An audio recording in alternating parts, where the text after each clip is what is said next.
Hi guys, आज से हम लोग रीनल फार्माकोलॉजी शुरू करेंगे। रीनल फार्माकोलॉजी में सबसे पहले हम लोग डायूरेटिक्स करेंगे। ये करने से पहले आई विल रिकमेंड कि आपको फिजियोलॉजी पता होनी चाहिए नेफ्रॉन की, किडनी की, how the nephron works, reabsorption कैसे होती है डिफरेंट पार्ट्स में। Go check it out the physiology videos. Okay, तो अब स्टार्ट करते हैं। एज वी नो, हमारी जो नेफ्रॉन है उसके डिफरेंट पार्ट्स हैं, PCT, loop of Henley, DCT, collecting duct. Different parts में डिफरेंट रीअब्जॉर्प्शन रेट्स हैं। जैसे कि सबसे पहले पीसीटी पे आएंगे सारे के सारे सॉल्यूट्स। अब वो सारे के सारे सॉल्यूट्स जब पीसीटी पे आएंगे तो सबसे ज़्यादा रीअब्जॉर्प्शन वहीं पे होगी, तो that is 65%। Then loop of Henle आएंगे, लूप ऑफ हेनले में 25%। Then DCT 5 to 10% and collecting duct 1 to 2%. Let me show you. So this is a nephron, okay, and ये proximal convoluted tubule लिखा है। यहाँ से ये different parts देखियो। First part is PCT. This part is also PCT, but this is a straight tubule. This is a thin descending limb, thick ascending limb, and this is the distal convoluted tubule and collecting tubule. हर एक part की reabsorption और secretion की जो channels हैं वो different हैं, तो जब डायूरेटिक्स एक्ट करेंगे तो वो डिफरेंट एक्ट करेंगे। तो सबसे पहले हम लोग पीसीटी के बारे में डिस्कस करते हैं। ओके, सो पीसीटी में ऊपर से अब जो भी आएगा सब लोग पीसीटी में सबसे पहले आएंगे। तो सबसे पहले क्या होता है पीसीटी में? सोडियम आयंस, ठीक है। मेनली हम लोग सोडियम आयंस और बाइकार्बोनेट की बात करेंगे। और ये जो एक्सचेंजर आपको यहाँ पे दिख रहा है, this is NHE exchanger. NHE, what does that mean? Sodium proton exchanger. Sodium, यहाँ वाला जो सोडियम है, it will go outside inside, okay, and अंदर से बाहर आएंगे हमारे प्रोटॉन्स।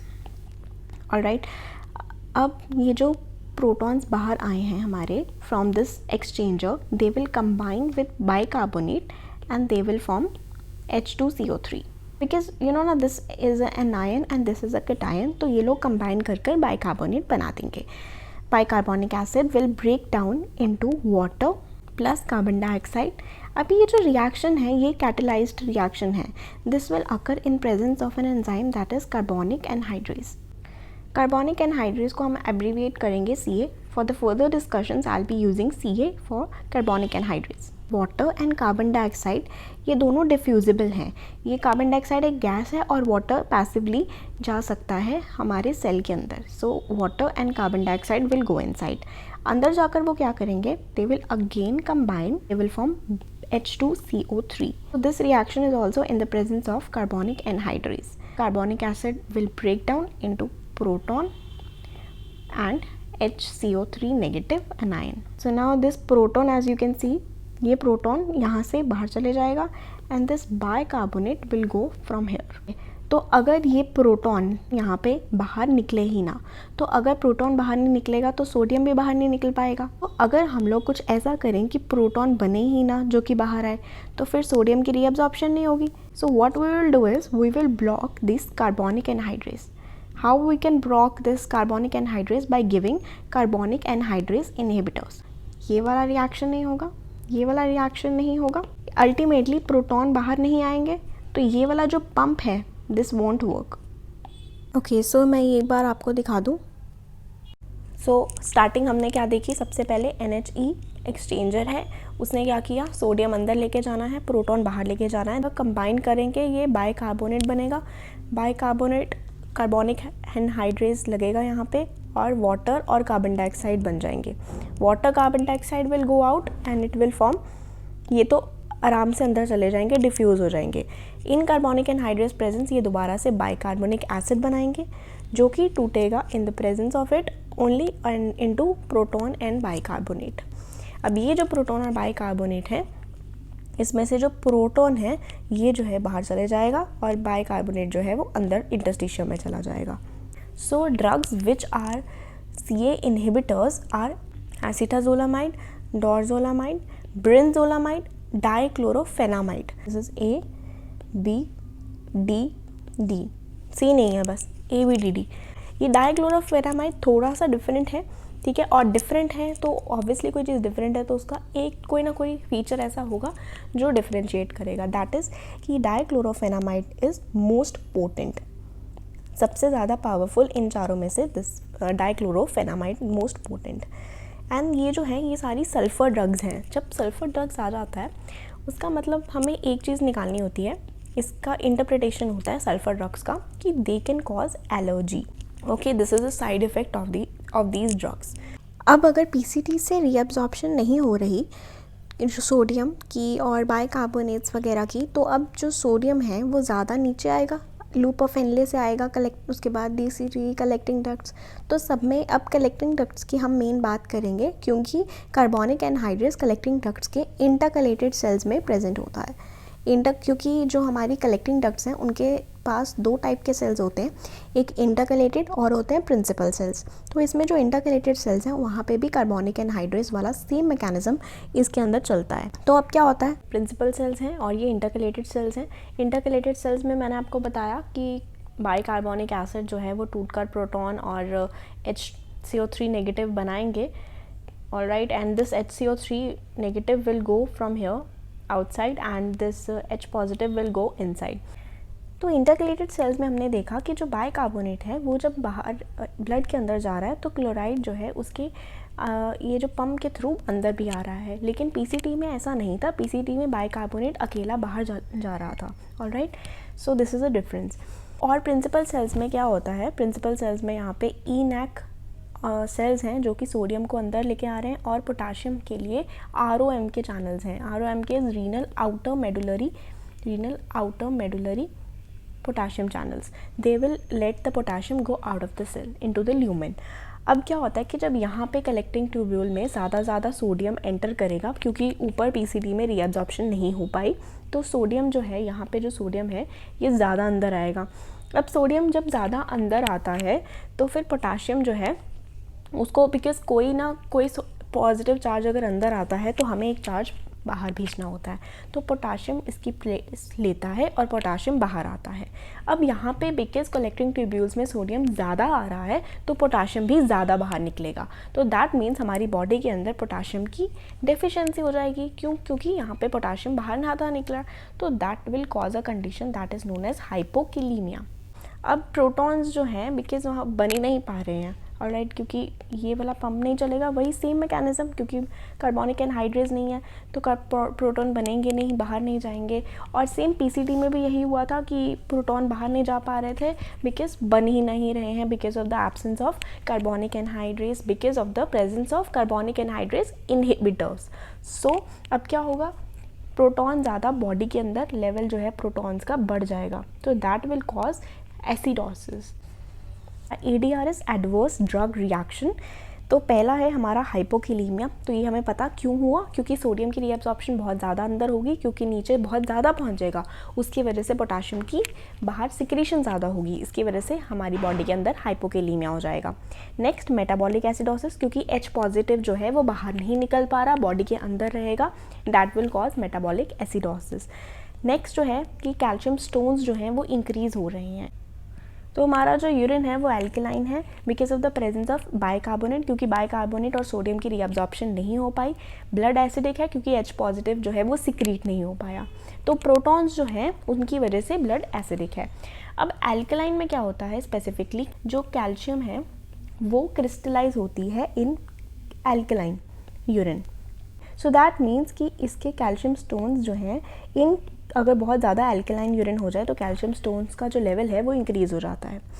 ओके, सो जो ये यूरेट और सिस्टीन है ये दोनों क्रिस्टलाइज होते हैं, मतलब इसके स्टोन्स बनेंगे एट लो pH। लेकिन हमें पता है हमारे जो यूरिन है वो एल्कलाइन इन नेचर है, तो ये जो है इनके जो स्टोन्स हैं वो कम हो जाएंगे। So it will decrease the urate and cystine stones. तो इसका ADR क्या हुआ, because of the alkaline urine calcium stones जो हैं वो इंक्रीज़ हो जाते हैं। Then it comes to uses. अभी हमने ADR पढ़े, अब कुछ यूजेस भी पढ़ लेते हैं। यूजेस में सबसे पहला आता है ग्लोकोमा। ग्लोकोमा में क्या होता है कि हमारी जो इंट्रा ऑक्यूलर प्रेशर है ना वो इंक्रीज़ हो जाता है। इंट्रा ऑक्यूलर हमें पता है आई को बोलते हैं।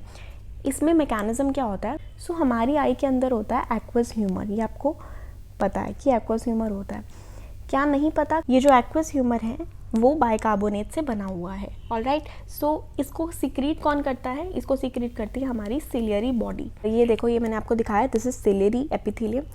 इसमें क्या होता है कि जो कार्बोनिक एनहाइड्रेस यहाँ पे आपको दिख रहा है, ये क्या करेगा, ये बाइकार्बोनेट बनाएगा। और bicarbonate what it will do is कि ये क्लोराइड की सिक्रीशन करवाएगा, क्योंकि बाइकार्बोनेट अगर ज़्यादा है तो क्लोराइड की सिक्रीशन होगी। अब क्लोराइड की जब सिक्रीशन हो जाती है इसके अंदर, हमारे एक्वस ह्यूमर के अंदर, तो because of the osmosis process, हम ऑस्मोसिस के वजह से क्लोराइड अगर जहाँ जाएगा वहाँ पे वाटर भी उसके साथ साथ चले जाएगा। तो उसकी वजह से क्या होता है कि हमारा इंट्राऑक्यूलर प्रेशर जो है वो इंक्रीज़ हो जाता है। तो इसको ट्रीट करने के लिए, इसकी वजह से ग्लोकोमा हो सकता है, इसे ट्रीट करने के लिए क्या किया हमने ये जो कार्बोनिक एनहाइड्रेस है इसको हमने ब्लॉक कर दिया by giving the carbonic anhydrase inhibitor. तो अब क्या होगा कि क्लोराइड जो है वो बाहर नहीं जाएंगे, ऑस्मोसिस नहीं होगी और एक्वस ह्यूमर का वॉल्यूम नहीं बढ़ेगा, कम हो जाएगा और इंट्राऑक्यूलर प्रेशर भी कम हो जाएगा। This is how we will treat glaucoma. Bicarbonate जब ज़्यादा होगा तो क्या होगा, क्लोराइड की सिक्रीशन ज़्यादा होगी, क्लोराइड की सिक्रीशन ज़्यादा से वाटर ज़्यादा बाहर आएगा, वाटर बाहर आने से वॉल्यूम ज़्यादा होकर इंट्राऑक्यूलर प्रेशर बढ़ जाता है। तो अगर इन सबको हम लोग रिवर्स कर दें, डिक्रीजिंग में ले आएँ, तो इवेंचुअली इंट्राऑक्यूलर प्रेशर कम हो जाएगा। और ये जो ग्लोकोमा है इसमें हम लोग कौन सी मेडिसिन देते हैं, हमने 3-4 पढ़ी हैं, एसिटाजोलामाइड, डोरजोलामाइड, ब्रिंजोलामाइड और डाइक्लोरोफेनामाइड। तो इसमें हम लोग डोरजोलामाइड देंगे, ब्रिंजोलामाइड। टॉपिकली एक्टिव एजेंट्स हैं, टॉपिकली मतलब हम लोग इसको सरफेस पे लगाएंगे बाहर से क्रीम की फॉर्म में टॉपिकली, क्योंकि ये जो कार्बोनिक एनहाइड्रेस इनहिबिटर्स हैं ये किडनी पे भी इफेक्ट कर देंगे। लेकिन अगर हमें सिर्फ ग्लोकोमा के लिए यूज़ करने हैं तो हम लोग टॉपिकली यूज़ करेंगे। नेक्स्ट जो है that is acute mountain sickness. High altitude में क्या होता है कि हमारा प्रेशर जो होता है ऑक्सीजन का वो कम होगा। अब जब प्रेशर ऑक्सीजन का कम होता है तो व्हाट आर टेंडेंसी इज़ कि हमें ज़्यादा ऑक्सीजन जल्दी मिले। उसके लिए हम क्या करेंगे, हम लोग हाइपर वेंटिलेट करेंगे। हाइपर वेंटिलेशन होने की वजह से कि मतलब जल्दी सांस बाहर अंदर बाहर, ओके, हाइपर वेंटिलेशन हमने कर दिया तो अब क्या होगा कि हमारी बॉडी के अंदर से जो कार्बन डाइऑक्साइड है वो बहुत ज़्यादा बाहर निकल जाएगी, तो बॉडी में कार्बन डाइऑक्साइड का लेवल लो हो जाएगा। तो इसकी वजह से क्या होगा, ऑब्वियसली ये रेस्पिरेशन हो रही है तो रेस्पिरेशन की वजह से रेस्पिरेटरी एल्कोलॉसिस हो जाएगा। और हमें पता है इस ड्रग का जो कार्बोनिक एनहाइड्रेस इनहिबिटर्स हैं, बिकॉज वो प्रोटॉन्स को बाहर नहीं जाने देते, तो उसकी वजह से क्या होता है, मेटाबॉलिक एसिडोसिस होती है, तो ये रेस्पिरेटरी एल्कोलॉसिस में वर्क कर जाएगी। इस केस में हम कौन सी मेडिसिन देते हैं, हम देते हैं एसिटाजोलामाइड। नेक्स्ट जो फंक्शन है दैट इज़ कि वो गाबा की एक्टिविटी को इंक्रीज़ करता। गाबा हमें पता है कि एक इनहिबिटरी न्यूरोट्रांसमीटर है, अगर उसके लेवल्स को इंक्रीज़ कर जाएंगे तो हमें डिजीनेस फील होगी। नेक्स्ट जो है दैट इज़ मेटाबॉलिक एल्कोलॉसिस, क्योंकि हमें पता है कि ये मेटाबॉलिक एसिडोसिस कॉज करती है, तो मेटाबॉलिक एल्कोलॉसिस को हम ट्रीट करने के लिए यूज़ कर सकते हैं। Then it is hyperkalaemic familial periodic paralysis.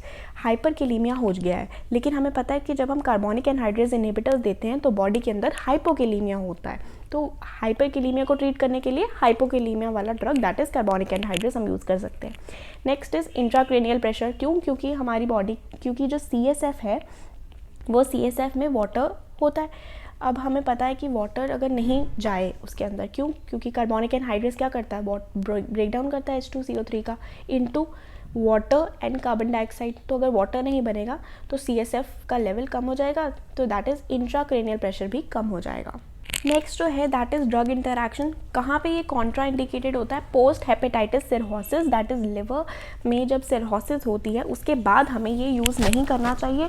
क्योंकि it will lead to hepatic encephalopathy और कोमा।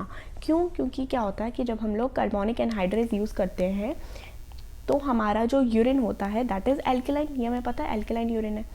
अब एल्कलाइन यूरिन है मतलब उसके अंदर H पॉजिटिव नहीं है।